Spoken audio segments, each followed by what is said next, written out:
Good evening, and here is the news on NTA International. I am Vivian Izadifi. Let's take you through the headlines. A member of the INABA and former Minister of Special Duties and Intergovernmental Affairs, Tanimu Turaki, emerges national chairman of the People's Democratic Party, PDP.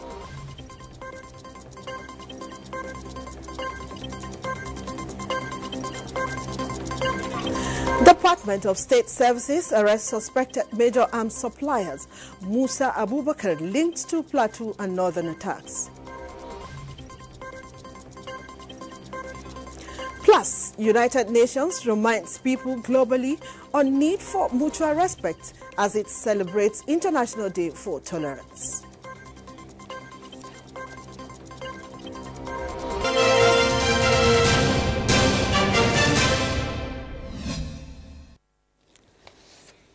Now on the news in full.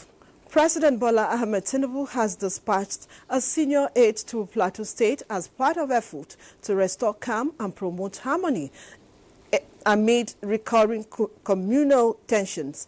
Dr. Abiodun Essent, Senior Special Assistant to the President on Community Engagement for the North Central Zone, arrived in the state for a two-day mission.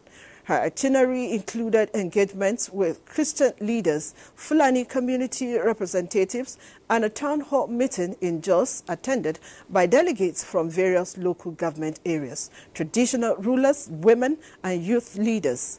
In a statement by the Special Advisor to the President, Information and Strategy, Bayo Onanuga, says the discussions focused on bolstering community-based peace mechanisms and fostering coexistence among diverse groups. In Barkin-Ladi, Esiet paid a courtesy visit to Reverend Ezekiel Dachomo, chairman of the Regional Church Council and a prominent voice for Christian communities in the state. The meeting emphasized faith-based leadership's role in advancing peace, unity, and social development. Esiet, accompanied by Dachomo, also interacted with widows, relaying President Tinubu's commitment to ethnic reconciliation.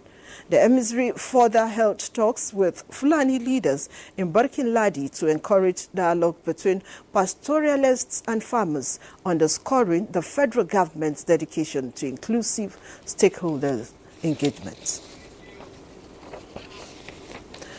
The Department of State Services, DSS, has arrested a suspected major arms supplier, Musa Abubakar, in a targeted operation that crippled a key weapons supply network tied to terrorist attacks in Plateau State and other parts of northern Nigeria.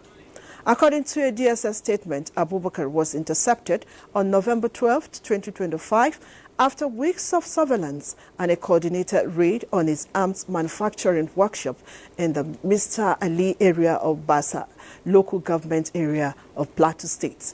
He was found with improvised explosive device, components, chemicals, and equipment used in fabricating sophisticated weapons. The DSS says Abubakar has confessed to producing and distributing high-caliber firearms to armed groups responsible for repeated violent attacks across the region. It says these breakthroughs underscore its renewed commitment to dismantling terrorism networks and enhancing national security.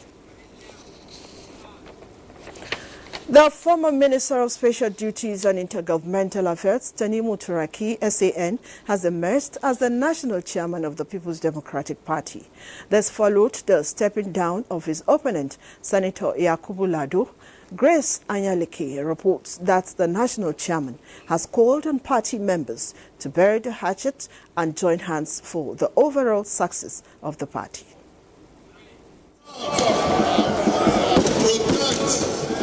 And defend the Constitution of the People's Democratic Party and of the Federal Republic of Nigeria. The convention, which held amidst conflicting court cases, the national chairman, Barrister Tanimu Turaki, SAN, says, would toil a path of reconciliation. As the supreme and controlling power of the party, the convention also saw the expulsion of 11 members, a decision which was criticized to further deepen the unending crisis of the PDP. We will in whatever we do, there is fairness, there is transparency, there is equity, and there is justice.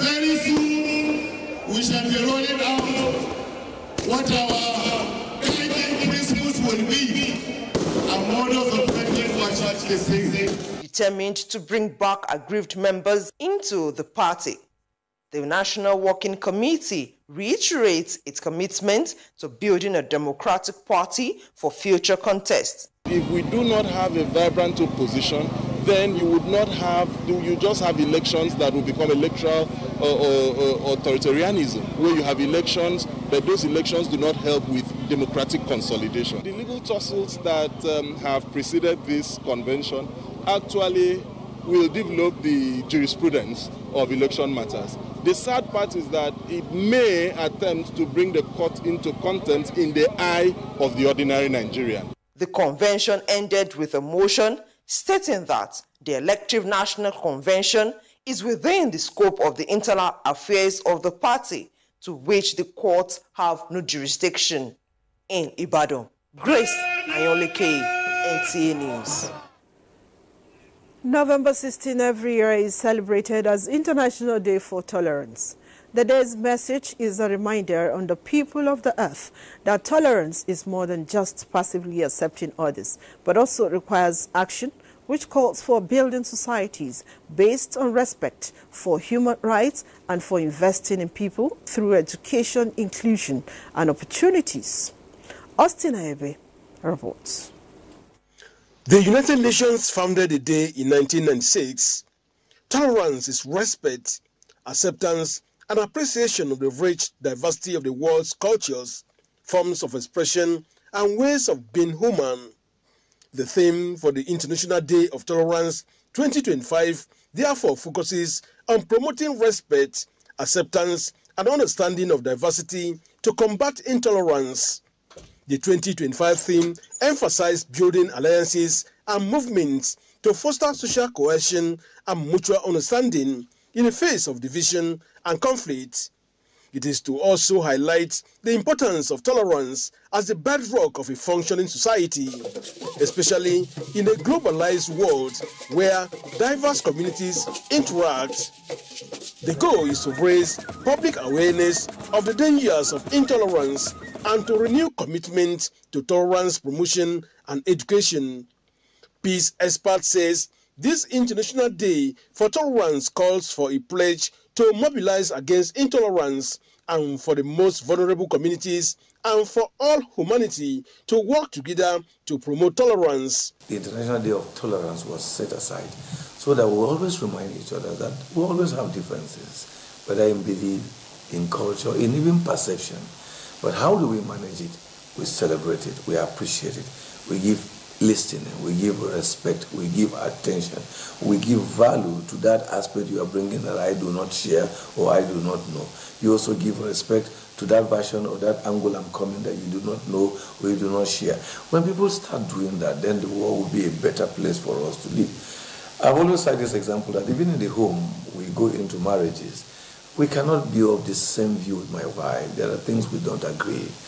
But when we respect each other despite those disagreements, when we tolerate each other despite those areas we don't agree, then our home will be sweet, our environment, our children will grow in a peaceful environment. The major characteristics of tolerance include respect for differences, patience with others, acceptance of diverse beliefs, openness to new ideas, and empathy. This day is not coming badly, it's actually coming at a time that we have issues in Nigeria that are just centered on tolerance. How do we tolerate each other? How do we appreciate each other? How do we respect each other? How do we understand that the other man whose view is different from your own is not an enemy? Or how do you understand that the other person whose culture, whose belief is not the same like your belief is not an enemy? He is just believing differently. Any religious leader who preach contrary to tolerance, contrary to love, contrary to acceptance, contrary to unity, is not preaching religion, because every religion encourages tolerance, encourages faith, or encourages peace, encourages unity. These characteristics involve acknowledging and appreciating the diversity in cultures, religions, and lifestyles, and interacting with others in a patient and understanding manner. In Abuja, Austin Anyebe, NTA News. Access to climate finance for Nigerians advanced in Belém, Brazil, where the Green Climate Fund accredited entity, the Development Bank of Nigeria, and international partners guided entrepreneurs on how to secure funding for bankable projects in solar, recycling, clean cooking, gas, and energy transition. Charles Alpha reports. Nigerians are moving closer to unlocking more finance for clean energy projects and advancing a just energy transition.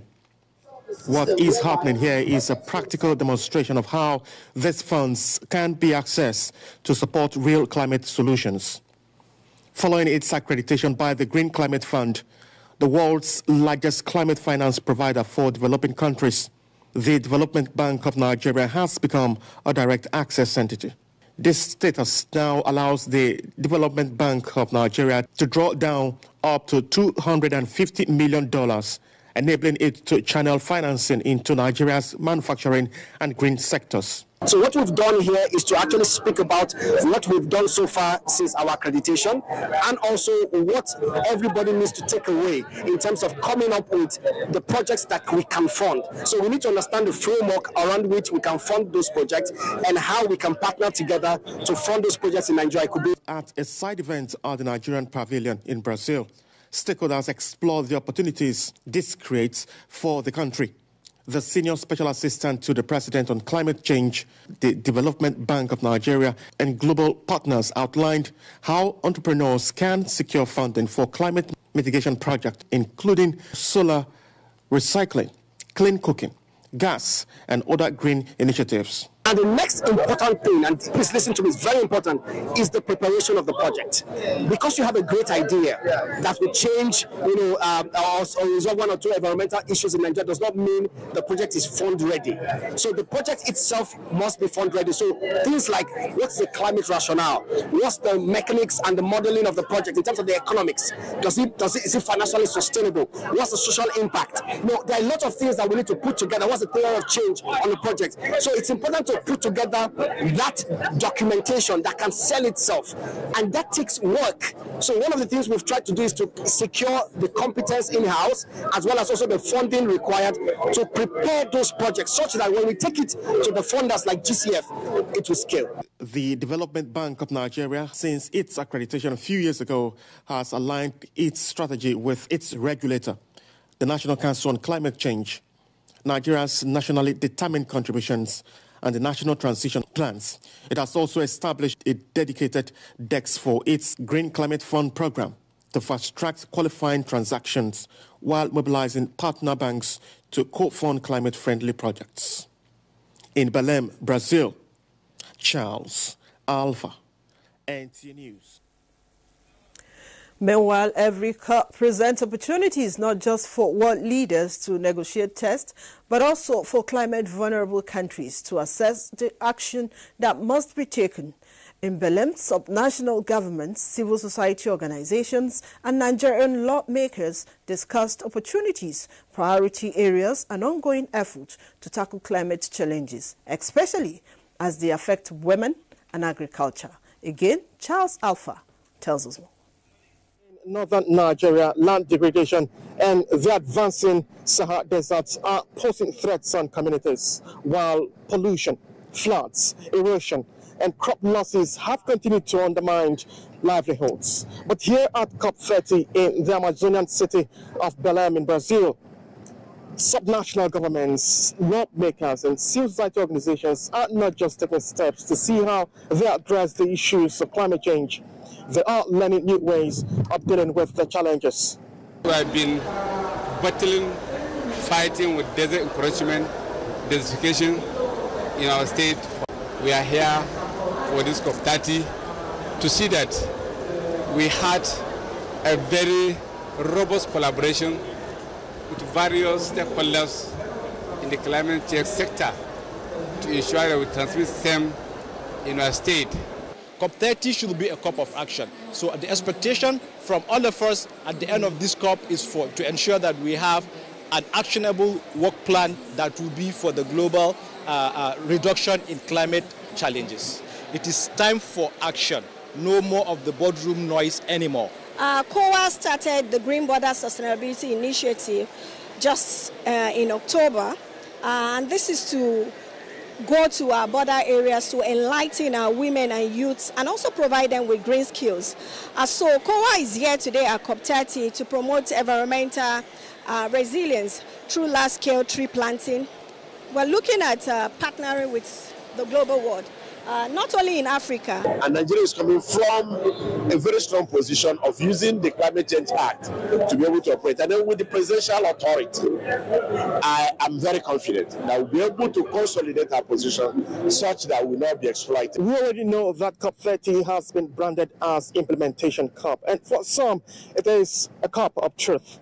And as we go into the last lap of COP, that is talking about the last week, this week is going to be decisive. And whatever decisions will be taken here will go a long way in determining how developing countries go about meeting their nationally determined targets. That is, the new updated nationally determined contributions, NDC 3.0. From Belém, Brazil, Charles Alpha, NTA News. This is the news on NTA International. It's time to take a break. More stories when we return. Please stay tuned. Welcome back. And up next is Global Update with Frama Paini. Thanks for joining us on Global Update. I am Frama Paini. Pope Leo XIV decries poverty, urging world leaders and Catholics to reach out to marginalized people as the Church celebrates a jubilee of the poor. The Pope warns against the myth of well-being and progress that does not take everyone into account. The U.S. Pope has made social justice a key theme of his papacy, now in his 6th month since being made head of the world's Catholics in May, following the death of Pope Francis. The Church, Leo said during a Mass at St. Peter's Basilica, is still wounded by old and new forms of poverty, but hopes to be mother of the poor, a place of welcome and justice. Sunday marked a special Jubilee of the Poor, one of many of such celebrations during the Holy Year, which has drawn pilgrims from around the world. It fell on the World Day of the Poor, an annual observance begun by Pope Francis in 2017. Following Mass, Pope Leo was to attend a lunch at the Vatican with a group of homeless people, refugees and the disabled, while other community events to help the poor were planned around home. Beyond poverty itself, he cited many moral and spiritual situations of poverty resulting in loneliness. He urged believers to be attentive to others, reaching out to the marginalized and becoming witnesses of God's tenderness. Following his Angelus prayer to the crowds in St. Peter's Square, the Pope denounced persecution and attacks against Christians around the world, including Bangladesh, Mozambique and Sudan, and cited fresh violence in the ongoing conflicts in the Democratic Republic of Congo. Pope Leo XIV also calls for a just and lasting peace during the Angelus prayer following the latest bombings in Ukraine, including the capital Kyiv. Now, Chileans began voting Sunday in elections dominated by rising crime and immigration, fueling far-right calls for an iron fist and Donald Trump-style threats of mass deportation. Polling stations open at 8 a.m. correspondent Seoul, and Chileans have 8 hours to vote for president and members of parliament. Polls show the main left-wing candidate, Jeanette Jara, a 51-year-old communist running on behalf of Broad Coalition, winning Sunday's first round of voting for president. But far-right leader Jose Antonio Cast is tipped to emerge victorious in December's runoff. A sharp increase in murders, kidnapping and extortion over the past decade has sown terror in Chile, one of Latin America's safest nations. The vote is seen as a litmus test for South America's left, which has been sent packing in Argentina and Bolivia and faces a stiff challenge in Colombian, Brazilian elections next year. Outgoing center-left President Gabriel Boric, who is barred from seeking a second consecutive term, has made some strides in fighting crime. Under his watch, the murder rate has fallen 10% since 2022 to 6%, that is 100,000 people, slightly above that of United States. Meanwhile, Ecuadorians began voting also on Sunday whether to allow the return of foreign military bases and the drafting of new constitution that could give the country's Trump-friendly president more power.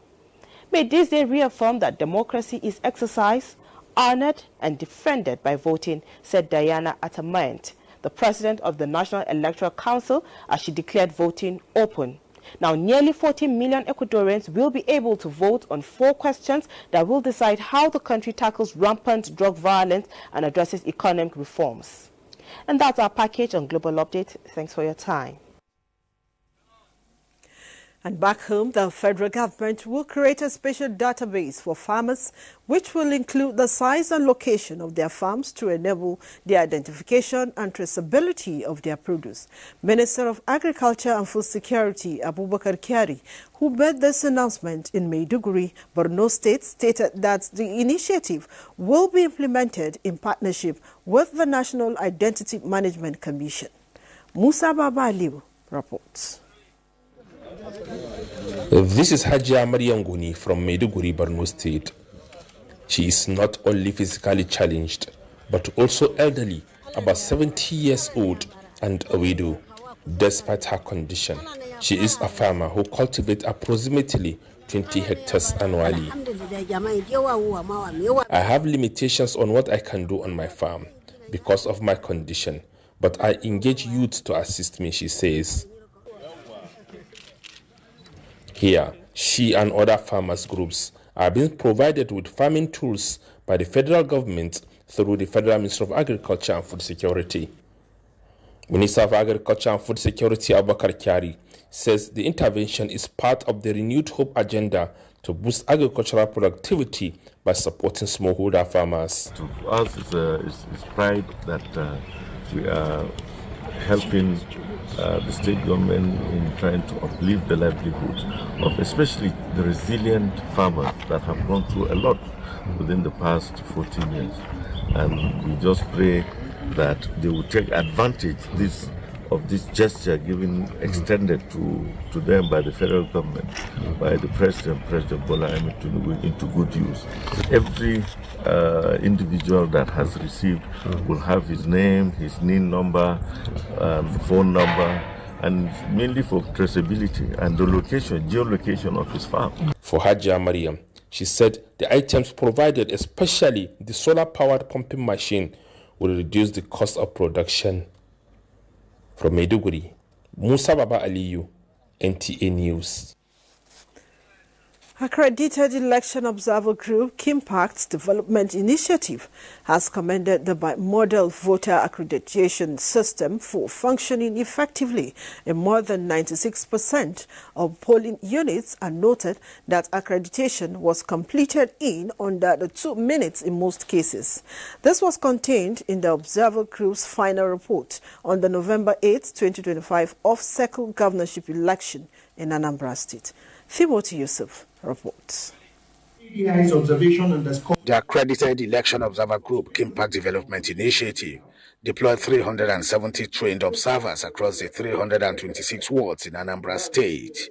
It praised INEC for uploading 98% of polling unit results to the IRF portal by midnight, describing it as an improvement in transparency. The Election Observer Group, however, expressed displeasure with what it described as high level of vote trading, and therefore called on the National Assembly to amend the law to expand officers' powers to act immediately in cases of vote buying, intimidation and obstruction. KDI's observation underscored the urgent need for stricter enforcement of polling unit layout, improved physical arrangement that protect voter privacy, and heightened oversight by both electoral officials and security personnel.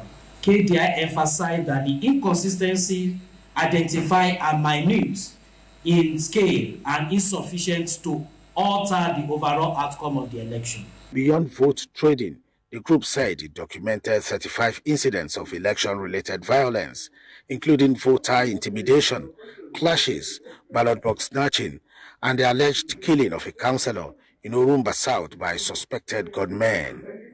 Timothy Yusuf, NTA News. President Bola Tinubu congratulates the Oluwo of Iwo Land, Oba Abdulrasheed Adewale Akambi Telu I, on the 10th anniversary of his ascension to the throne of his forebears. The president joins the sons and daughters of Iwo Land, as well as friends and associates of the influential monarch, in celebrating this special occasion. In a statement signed by the Special Advisor to the President on Information and Strategy, Bayo Onanuga notes the tremendous impact and progressive streaks of Oluwo in the past decades of his ascension to the throne, particularly highlights Oluwo's unwavering commitment to Yoruba cultural heritage and revival. President Tinubu wishes Oba Akambi many more years on the throne and a continued life of impact. And that ends the news on NTA International. Thanks for watching. I am Vivian Izadevi.